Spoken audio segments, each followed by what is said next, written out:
बिस्मिल्लाहिर्रहमानिर्रहीम, अस्सलाम वालेकुम। कनाडा इमिग्रेशन के हवाले से एक नई वीडियो में आपकी खिदमत में हाजिर हैं। दोस्तों, कनाडा इमिग्रेट करने के लिए एक ऐसा प्रोग्राम भी है जिसके बारे में बहुत कम बात की गई है। इस प्रोग्राम में 17 साल से 53 साल तक की उम्र के अफराद अप्लाई कर सकते हैं। अच्छी बात यह है कि इस प्रोग्राम के लिए किसी किस्म की जॉब ऑफ़र की ज़रूरत नहीं है। इसके अलावा अमूमन कनाडा की पीआर के जो प्रोग्राम होते हैं उनमें आपको अपने डॉक्यूमेंट्स का ईसीए कराना होता है, लेकिन इस प्रोग्राम में एप्लीकेंट को अपने डॉक्यूमेंट्स का ईसीए कराने की भी कोई रिक्वायरमेंट नहीं है। फैमिली समेत इमिग्रेशन के लिए ये एक काफ़ी बेहतर प्रोग्राम है। इस प्रोग्राम के तहत कनाडा की परमानेंट रेजिडेंसी अप्लाई की जा सकती है। एक्सप्रेस एंट्री या किसी भी पीएनपी किसी ऑफिशियल पोर्टल पे इस प्रोग्राम में अप्लाई करने के लिए किसी भी किस्म की कोई प्रोफाइल बनाने की ज़रूरत नहीं है, ना ही किसी किस्म का कोई ऑनलाइन अकाउंट क्रिएट करने की ज़रूरत है। इसकी वजह यह है कि ये पेपर बेस्ड एप्लीकेशन है, यानी जो एप्लीकेंट एलिजिबल हैं इस प्रोग्राम के तहत वो कनाडा की ऑफिशियल वेबसाइट से एप्लीकेशन फॉर्म्स डाउनलोड करते हैं, उन फॉर्म्स को फिल करते हैं, उनके साथ तमाम सपोर्टिंग डॉक्यूमेंट्स लगाते हैं और उसके बाद फ़ीस पे करने के बाद अपने तमाम डॉक्यूमेंट्स का जो पैकेज है वो कनाडा इमिग्रेशन को बाय पोस्ट सेंड करते हैं। ये प्रोग्राम उन अफराद के लिए है जो बाकायदा कहीं जॉब नहीं करते बल्कि अपना काम करते हैं, यानी कि सेल्फ एम्प्लॉयड हैं। ये प्रोग्राम बुनियादी तौर पे पॉइंट्स बेस्ड है। इसमें कुल 100 पॉइंट्स हैं। जिस एप्लीकेंट के जो कि सेल्फ एम्प्लॉयड है, अगर उसके 35 पॉइंट्स बनते हैं आउट ऑफ 100 तो वो इस प्रोग्राम के लिए एलिजिबल है, वो अप्लाई कर सकता है। तो दोस्तों, इस प्रोग्राम का नाम है federal self employed persons program. इस प्रोग्राम में वो लोग अप्लाई कर सकते हैं जो कनाडा की डेफिनेशन के मुताबिक सेल्फ एम्प्लॉयड हैं। इसे कनाडा का सेल्फ एम्प्लॉयड वीज़ा प्रोग्राम भी कहा जाता है। इस प्रोग्राम के ज़रिए जो लोग कनाडा की पीआर वीज़ा अप्लाई करना चाहते हैं उनका ताल्लुक जिन ऑक्यूपेशन से होना चाहिए उनमें से चंद एक ये हैं: painters, writers, comedian, journalist, actors, producers, dancers, graphic designers, editors, photographers, music composers, painters, broadcast, music और विजुअल आर्ट में technical support workers, visual artist, librarian, archivist, athletes, coach, referees, trainers, footballers, swimmers, boxers, basketball players, tennis players, wrestlers, इसी तरह और भी बहुत सारे sports के लोग इसमें अप्लाई कर सकते हैं। इस प्रोग्राम में मज़ीद भी ऐसे कई एलिजिबल ऑक्यूपेशंस हैं जो आर्ट्स, कल्चर, एथलेटिक्स और स्पोर्ट्स इन कैटेगरीज़ में आते हैं। अगर आप एलिजिबल ऑक्यूपेशंस की कंप्लीट लिस्ट के बारे में जानना चाहते हैं तो ये वीडियो देखते रहिए। तो दोस्तों, आइए अब हम स्टेप बाय स्टेप चेक करते हैं कि इस प्रोग्राम के लिए एलिजिबिलिटी क्या है, सिलेक्शन का क्राइटेरिया क्या है, किस तरह 100 में से 35 पॉइंट्स दिए जाते हैं या आप अपने पॉइंट्स काउंट कर सकते हैं, इस प्रोग्राम के लिए फ़ीस कितनी है, फ़ीस अदा किस तरह करनी है और अप्लाई किस तरह करना है, प्रोसेस क्या है, इन तमाम पे हम स्टेप बाय स्टेप डिटेल में बात करेंगे। तो काइंडली इस वीडियो को पूरा देखिए। एलिजिबिलिटी की अगर बात करें तो इसमें सबसे पहले है एप्लीकेंट के पास रेलेवेंट एक्सपीरियंस होना चाहिए, यानी वो सेल्फ एम्प्लॉयड है तो जिस कैटेगरी में जिस ऑक्यूपेशन का वो है उसके पास रेलेवेंट वर्क एक्सपीरियंस होना चाहिए। तो वो कितना हो ये हम आगे जाके डिस्कस करेंगे। दूसरा पॉइंट है willing and able to be self employed in Canada, यानी आपने कनाडा जाकर भी सेल्फ एम्प्लॉयड के तौर पर ही काम करना है। ऐसा नहीं है यहाँ से आपने सेल्फ एम्प्लॉयड वीज़ा ले लिया क्योंकि तो आसान लगता है, उसके बाद वहाँ जाके जॉब सर्च कर रहे हैं, तो ये नहीं है। इसकी शर्त है बुनियादी कि आपने कनाडा में भी एज ए सेल्फ एम्प्लॉयड ही काम करना होगा। तीसरा पॉइंट है meet the program selection criteria. ये क्राइटेरिया क्या है इस पर हम आगे जाके बात करेंगे। चौथा point, meet medical, security and other conditions. अब क्राइटेरिया के 5 फैक्टर्स हैं: education, experience, age, language proficiency और एडॉप्टेबिलिटी। Total 100 points. एजुकेशन के मैक्सिमम 25 पॉइंट्स, एक्सपीरियंस के 35, एज के 10, लैंग्वेज के 24 और एडाप्टेबिलिटी के 6 पॉइंट्स। अब ये तमाम फैक्टर्स की डिटेल क्या है, मिनिमम और मैक्सिमम, आइए हम वन बाय वन ये चेक करते हैं। तो सबसे पहले है एजुकेशन।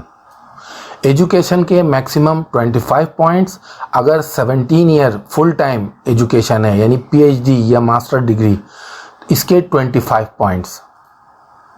इससे कम है यानी यूनिवर्सिटी या बैचलर्स तो 22 पॉइंट्स।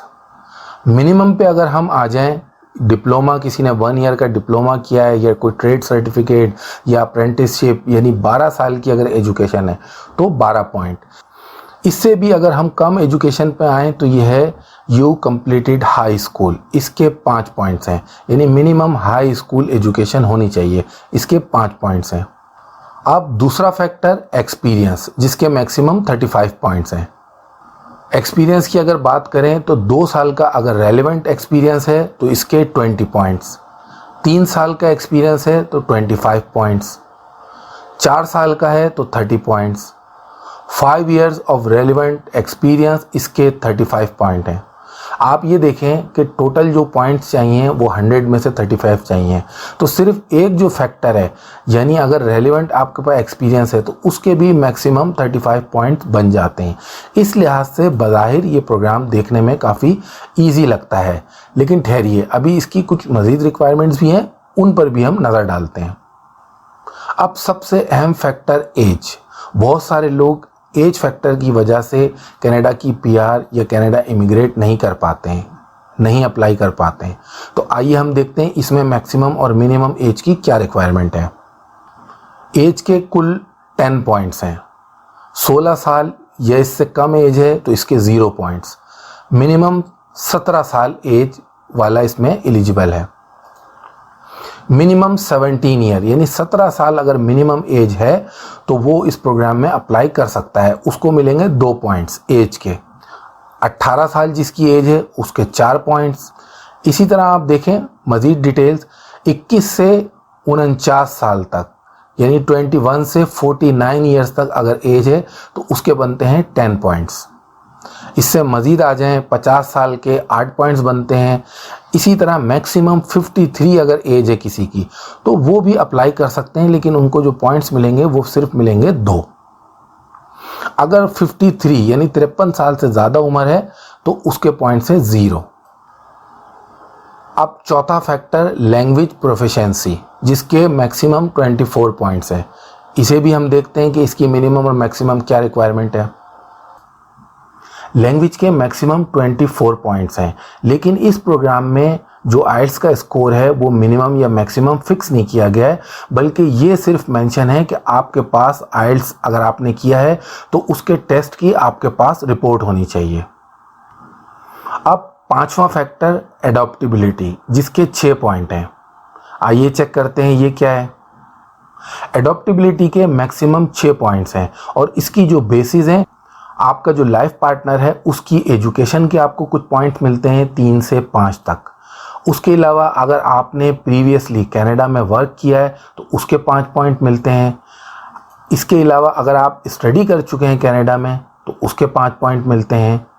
अगर आपका कोई रिलेटिव कनाडा में है तो वो 5 पॉइंट भी मिलते हैं। अगर इनमें से कोई फैक्टर पे आप पूरे नहीं उतरते तो ये 6 पॉइंट्स आपको नहीं मिलेंगे।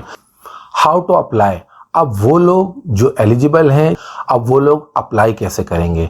तो इसमें 3 बुनियादी चीज़ें हैं। सबसे पहले एप्लीकेशन जो फॉर्म्स हैं उनका पैकेज, वो क्या है, कैसे डाउनलोड करना है वो हम देखते हैं। इसके अलावा पे your application fee, application fee कितनी है, कैसे पे करनी है ये हम देखेंगे। उसके बाद सबमिट योर एप्लीकेशन, किस तरह भेजनी है, इस पर भी हम नज़र डालेंगे।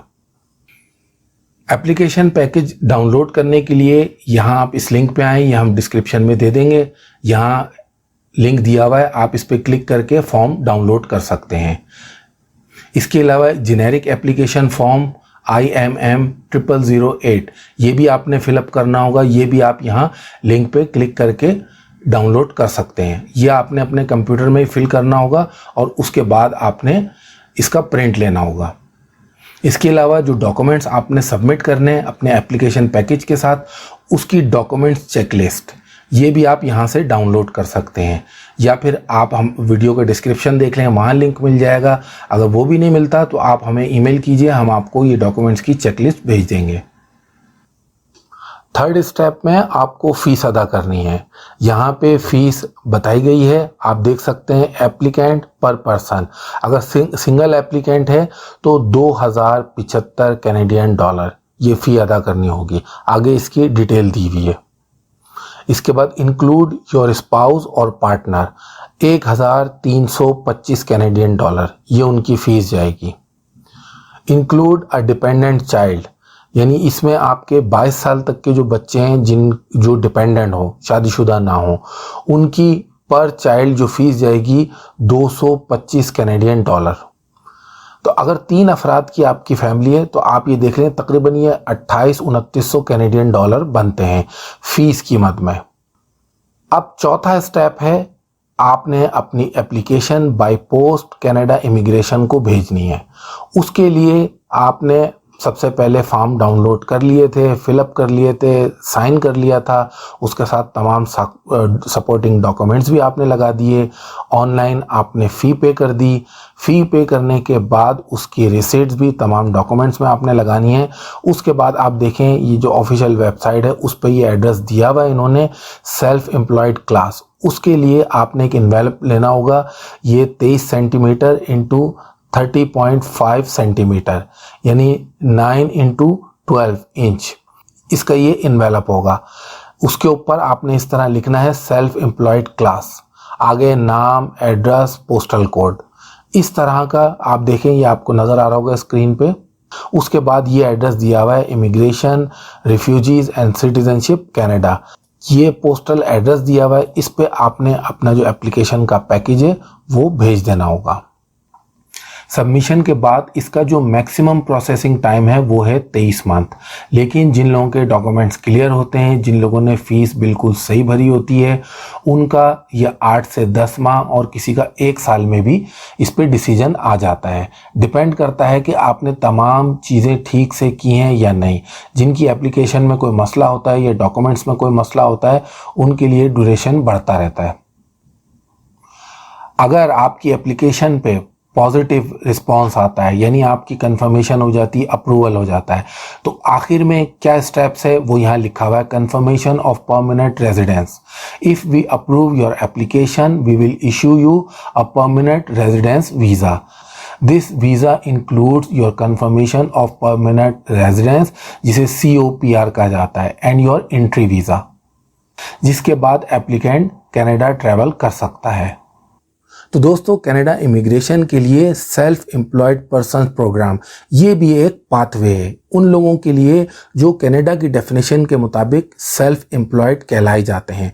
वो लोग एलिजिबल हैं, वो लोग अप्लाई कर सकते हैं। अब आप में से बहुत से लोगों के जहन में ये सवाल आ रहा होगा कि सर आपने जो मेन कैटेगरी बताई वो है आर्ट्स, कल्चर, एथलेटिक्स और स्पोर्ट्स, लेकिन आपने जो एलिजिबल ऑक्यूपेशन की लिस्ट वीडियो के शुरू में बताई उनमें आपने जर्नलिस्ट का भी बताया, लाइब्रेरियंस का भी बताया, आर्काइविस्ट का भी बताया। तो ये तो इन 4 कैटेगरीज में बज़ाहिर नहीं आते। बात बिल्कुल सही है, ये हमारी और आपकी डेफिनेशन के मुताबिक नहीं आते, लेकिन जो कनाडा ने इस प्रोग्राम के लिए एलिजिबल ऑक्यूपेशंस बताएं उनमें ये ऑक्यूपेशन भी शामिल हैं जो मैंने आपको बताएं।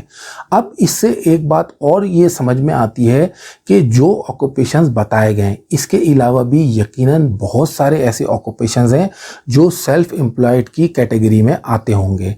लेकिन अगर आप बिल्कुल श्योर हैं, बताया हमने जो आपके साथ लिस्ट शेयर की है एलिजिबल ऑक्यूपेशंस की, उनमें आपका ऑक्यूपेशन है, तब तो ठीक है, आपके पॉइंट्स भी बनते हैं, आप अप्लाई कर सकते हैं। लेकिन अगर आपको डाउट है, आप कहीं कॉन्ट्रैक्ट पे काम करते हैं या जो एलिजिबल ऑक्यूपेशन की लिस्ट में आपका जो ऑक्यूपेशन है वो नहीं है, लेकिन आप समझते हैं कि आप सेल्फ एम्प्लॉयड हैं, तो उसके लिए ऐसी सूरत में क्या किया जाए? बेहतर रास्ता यह है, क्योंकि इसमें काफ़ी ज़्यादा फ़ीस इन्वॉल्व है और प्रोसेसिंग का टाइम भी काफ़ी ज़्यादा है। आपने कहीं ऑनलाइन तो अप्लाई करना नहीं है, आप भेजेंगे डॉक्यूमेंट्स, तो आपके पैसे और टाइम ज़ाया ना हो, उसको बचाने के लिए एक तरीका है कि आप अपना प्रॉपर असेसमेंट करवाएं अपने प्रोफाइल का। और असेसमेंट के लिए जो बेहतर तरीका है, या आप किसी कैनेडियन जो इमिग्रेशन लॉयर होते हैं उनसे रब्ता करें, या फिर रेगुलेटेड कैनेडियन कंसल्टेंट्स जो लाइसेंस होता है जिनके पास, जो इस तरह के केसेस करते रहते हैं। अगर आप किसी इमिग्रेशन लॉयर या रेगुलेटेड कंसल्टेंट से रब्ता करते हैं और असेसमेंट उससे करा लेते हैं और उसके बाद आपको ये श्योरिटी होती है कि कैनेडियन डेफिनेशन के मुताबिक आपका ऑक्यूपेशन भी सेल्फ एम्प्लॉयड की कैटेगरी में आता है, तो ऐसी सूरत में फिर आप अप्लाई कीजिए। अगर आपको डाउट है तो हमारी एडवाइस ये है कि फिर आप ना करें। जहाँ तक एलिजिबल ऑक्यूपेशंस की बात है तो हमने मुख्तसर चंद ऑक्यूपेशन इस वीडियो के शुरू में आपके साथ शेयर किए। इसकी मुकम्मल डिटेल है। अगर आप उसकी लिस्ट के बारे में जानना चाहते हैं तो हमने उसकी लिस्ट कंपाइल की है। आप वीडियो के नीचे हमें कमेंट कीजिए अगर आपको लिस्ट चाहिए, और हमें ईमेल भी कीजिए। बाज़ दफ़ा ऐसा होता है कि ईमेल नहीं मिल पाती या वो स्पैम में चली जाती है, इसलिए आप वीडियो के नीचे कमेंट करके हमें ज़रूर बताइए। अगर हमें आपकी ईमेल मिलती है तो हम आपको साथ वो लिस्ट शेयर कर लेंगे। हमने जो तमाम इन्फॉर्मेशन आपके साथ शेयर की है ये कनाडा की ऑफिशियल वेबसाइट पे, कनाडा की इमिग्रेशन का जो पोर्टल है उस पे मौजूद है। लिंक हमने वीडियो में शेयर कर दिया है। हम किसी से ये नहीं कहते कि आप अप्लाई करें, हमारा काम है इन्फॉर्मेशन शेयरिंग। तो हमने इन्फॉर्मेशन शेयर की है, अब आपका काम है, अगर आपको लगता है आप एलिजिबल हैं या आप इंटरेस्टेड हैं इस प्रोग्राम में तो आप फिर मज़ीद इसके ऊपर रिसर्च करें। लिंक हमने वीडियो के डिस्क्रिप्शन में शेयर कर दिया है। आप ऑफिशियल वेबसाइट पे कनाडा इमिग्रेशन की जाके तमाम चीज़ों को डिटेल में स्टडी कर लें। अब अगर हम बात करें कि जो लोग एलिजिबल हैं उनके चांसेस कितने हैं, तो दोस्तों ये एक ओपन चांस है। जो लोग एलिजिबल हैं, जिनकी ऑक्यूपेशन इसमें शामिल है, वजह उसकी ये है कि ये काफ़ी अरसे से प्रोग्राम है कनाडा का। बहुत सारे लोग हैं जिन्होंने as a self employed Canada migrate किया है, लेकिन इस बारे में बहुत कम लोगों को पता है और बहुत कम इन्फॉर्मेशन आपको इस पे यूट्यूब वगैरह पे भी मिलेंगी। आप ये समझ लिए कि हमने काफ़ी सर्च करा, इंग्लिश में तो इसकी कुछ इन्फॉर्मेशन अवेलेबल है, लेकिन उर्दू या हिंदी में इसके बारे में कोई बहुत डिटेल में किसी ने बात नहीं की है। लिहाजा हमने सोचा एक ऑफिशियल प्रोग्राम है कनाडा इमिग्रेशन का, इसके बारे में आपको कुछ बुनियादी इन्फॉर्मेशन ज़रूर पहुंचाई जाए। हो सकता है आप में से बहुत सारे लोग ऐसे हैं ये किसी के काम आ सके। तो दोस्तों, कनाडा इमिग्रेशन के लिए कनाडा का सेल्फ एम्प्लॉयड पर्सन्स प्रोग्राम, इस हवाले से जो इन्फॉर्मेशन हमने आपके साथ शेयर की आपको कैसे लगी, अपनी राय का इज़हार हमें कमेंट के ज़रिए ज़रूर कीजिए। अगर आपने अभी तक हमारा चैनल सब्सक्राइब नहीं किया तो हमारे चैनल को सब्सक्राइब कीजिए। इस वीडियो को लाइक और शेयर ज़रूर कीजिए।